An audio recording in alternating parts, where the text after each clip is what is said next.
தமிழ் மாதங்களில் 6வதாக இருக்கும் மாதம் புரட்டாசி. மிகவும் தெய்வீக தன்மை நிறைந்த மாதமாகவும், பகவான் விஷ்ணுவுக்கு உகந்த மாதமாகவும் இந்த புரட்டாசி மாதம் பார்க்கப்படுகின்றது. ஒவ்வொரு மாதத்திலும் சில நாட்கள் விரத நாட்களாக இருப்பது வழக்கம். ஆனால் புரட்டாசி மாதமோ சனி விரதம், நவராத்திரி விரதம் என மாதம் முழுவதும் விரதமும் திருவிழா கோலமாக தான் இருக்கிறது. பொதுவாக சனிக்கிழமைகளில் பெருமாளை தரிசிப்பது விசேஷமானது. அதிலும் புரட்டாசி மாதத்தில் வரும் சனிக்கிழமை நாளில் பெருமாளை வழிபட்டால் எல்லாவித கஷ்டங்களும் நீங்கி வளமான வாழ்க்கை கிடைக்கப் பெறுவீர்கள். புரட்டாசி மாதம் யமனின் கோரை பற்களுள் ஒன்றாக அக்னி புராணம் கூறுகிறது. இதனால் இந்த மாதத்தில் நாம் பெருமாளை வழிபாடு செய்வதால் யம பயம் நீங்கி நல்வாழ்க்கையை பெறலாம். புதன் கிரகத்திற்குரிய மாதம் புரட்டாசி மாதம் 9 கோள்களில் ஒன்றான புதன் கிரகத்திற்கு உரியதாக பார்க்கப்படுகின்றது. புதன் பகவான் அதி தேவதையாக மகாவிஷ்ணு உள்ளார். அதனால் புரட்டாசி மாத விரதமும் வழிபாடும் மகாவிஷ்ணுவின் அருளை பெற்றுத்தரும். ஒவ்வொரு சனிக்கிழமையில் விரதம் இருந்து பெருமாளை வணங்குவது நல்லது. அப்படி விரதத்தை மேற்கொள்ள முடியாதவர்கள் புரட்டாசியில் வரும் சனிக்கிழமைகளில் விரதம் இருந்து பூஜை செய்து வழிபடுவதோடு முடிந்த அளவிற்கு அன்னதானம் செய்தால் பெருமாளின் அருள் கிட்டும். சனிக்கிழமைகளில் விரதம் இருப்பது மிகவும் சிறப்பானது.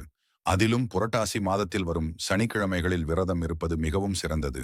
பெருமாளுக்கு உரிய திருத்தலங்களில் திருப்பதி வெங்கடாசலபதி கோயில் மிகவும் உயர்வானதாக கருதப்படுகிறது. இங்கு பீமன் என்ற குயவன் வாழ்ந்து வந்தான். அவன் பெருமாளின் மிக தீவிர பகதன்.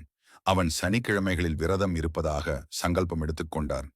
ஆனால் மிகவும் ஏழையான பீமன் விரதம் என்பதற்காக கோயிலுக்கு செல்லக்கூடிய சூழல் இல்லாமல் எப்போதும் பானை போன்ற மண்பாண்ட பொருட்களை செய்து வந்தான். அப்படியே கோயிலுக்கு சென்றாலும் பூஜை செய்ய தெரியாது. அப்படி ஒரு கோயிலுக்கு செல்லும் போது சுவாமியை பார்த்துட்டு நீ எல்லாம் என்ற வார்த்தையை மட்டும் சொல்லிவிட்டு வந்து விடுவார். இந்நிலையில் கோயிலுக்கு போக நேரமில்லாததால் பெருமாளையே இங்கு அழைத்து விட்டால் என்ன என எண்ணினார். அதனால் அவர் களிமண்ணால் ஒரு பெருமாள் சிலையை செய்தார். அதை பூஜிக்க பூக்கள் வாங்கக்கூட பணமில்லை. அதனால் தினமும் தன் வேலையில் மீதமாகும் சிறிதளவு களிமண்ணை வைத்து பூக்களை செய்து வந்தார். அப்படி செய்த பூக்களை கோர்த்து மண் பூ மாலையாக செய்து பெருமாளுக்கு அணிவித்தார். அந்த நாட்டை ஆண்ட அரசன் தொண்டைமானும் பெருமாளின் தீவிர பக்தன். அவர் சனிக்கிழமைகளில் தங்கப்பூ மாலையை அணிவிப்பார். அப்படி அவர் ஒரு வாரத்தில் பெருமாளுக்கு தங்கப்பூ மாலை அணிவித்தார். மறுவாரத்தில் சென்று பார்க்கும்போது தங்கப்பூ மாலைக்கு பதிலாக களிமண்ணால் செய்யப்பட்ட மாலை பெருமாள் கழுத்தில் இருந்தது. இதை பார்த்ததும் அங்குள்ள கோயில் அர்ச்சகர்கள் பராமரிப்பாளர்கள் மேல் சந்தேகமடைந்து குழப்பத்தில் ஆழ்ந்தார். அவர் கனவில் தோன்றிய பெருமாள் குயவனின் பக்தியால் அவனின் களிமண் மாலையை தான் ஏற்றுக்கொண்டதாகவும் குயவனுக்கு தேவையான உதவியை செய்யுமாறு அரசனிடம் கூறினார்.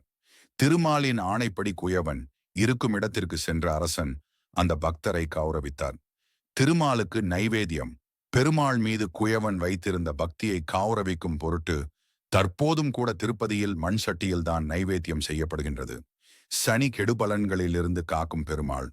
புரட்டாசி மாதத்தில் வரும் திருவோணம் திதியில் திருப்பதி மலையப்ப சுவாமி தன்னை வெளிப்படுத்தி கொண்ட தினமாக பார்க்கப்படுகின்றது.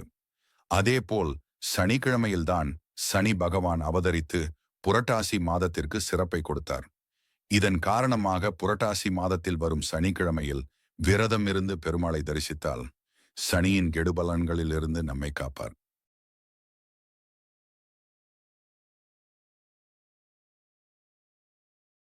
வணக்கம் நண்பர்களே, நம்ம டேஷ்னி விலாக்ஸை சப்ஸ்கிரைப் பண்ணுங்க, லைக் பண்ணுங்க, ஷேர் பண்ணுங்க. உங்கள் ஆதரவே எங்களுக்கு பெரிய வலிமை. இப்போதே ஜாயின் பண்ணுங்க. நம்மோட பயணத்துக்கு ஸ்ட்ராங் சப்போர்ட் கொடுங்க.